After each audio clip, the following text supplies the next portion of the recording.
moi, j'ai pas ma langue dans ma poche, tout le monde sait ce que je fais. Bonjour. D'accord.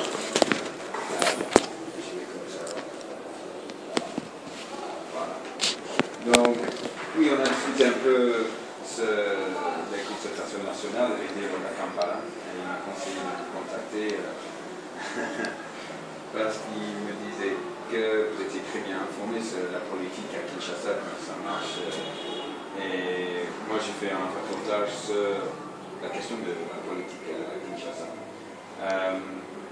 Et donc, je me demandais si vous seriez prêt à parler un peu sur ces concertations et les conséquences de ces concertations, mais aussi les raisons auxquelles peut-être Kabila a appelé signer ces dialogues. Et tout au début, la première fois qu'il a parlé de ces consultations, c'était en novembre de l'année dernière. C'était juste après que M23 est entré à Goma. Donc, est-ce qu'on peut voir cet appel comme un signe d'une réaction contre la faiblesse du pouvoir ici à Kinshasa? De un, tout commence au mois de novembre 2011. Après les élections, le peuple congolais savait que c'est M. Tshisekedi qui avait gagné. Le pasteur Moïse Mulunda proclamera M. Joseph Kabila. La Cour suprême de justice avalisera le choix du président pasteur Moïse Mulunda et maintiendra Kabila au pouvoir. Jean-Claude Vouemba et mon parti, le NCCR, nous avons lancé notre premier appel à une rencontre au sommet entre M. Kabila et M. Tshisekedi. Tout simplement pour vider le contentieux électoral. À partir de ce moment, on savait que Kabila s'est proclamé président à la Cité de l'Union africaine. M. Tshisekedi a sa résidence. Et maintenant, il y avait bipolarisation. Pas moyen que le pays fonctionne dans les normes républicaines. M. Kabila a été accepté par la communauté internationale. Il est le président du Congo. Personne ne peut plus le lui enlever. Mais le pays va mal. D'où nous avons commencé à demander ce dialogue. Quand le M23 a commencé, c'était tout simplement parce qu'il y avait 11 députés.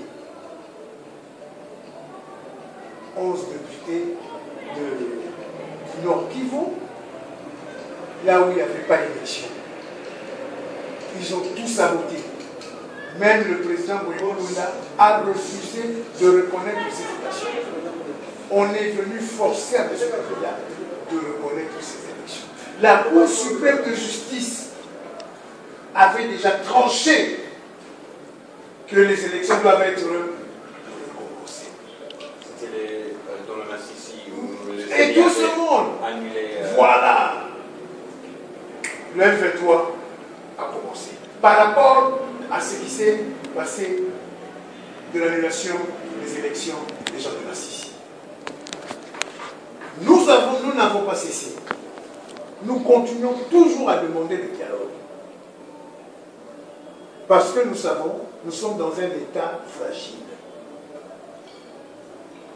Le peuple congolais s'est senti frustré, volé, triché. Mais le président Kabila est là, on l'accepte. La preuve en est, moi-même, je suis au Parlement. Donc je respecte les institutions de la République. Donc il y a une autre institution qui est M. Kabila. Et à partir de ce moment, nous voulons que le dialogue soit là. Le président Kabila, se sentant en danger, a commencé les premiers pas, a amorcé le premier pas pour qu'il puisse y avoir un forum des Congolaises et des Congolais. Il est même parti au Congo-Brazzaville en premier, demander à Sassou Nguesso peut-être qu'il aura besoin de lui pour être le facilitateur du dialogue intercongolais. Ce n'est même pas l'opposition qui a commencé ça. C'est la vérité. C'est le président. Ça fait de bonnes choses. Des bonnes choses. Et maintenant, le 16, j'ai oublié quel jour, mais je crois, il sort l'ordonnance de la création des concertations. Mais, lui-même qui est juge est parti, parce qu'il fait partie de la crise. Mais, les points à débattre, il quadrille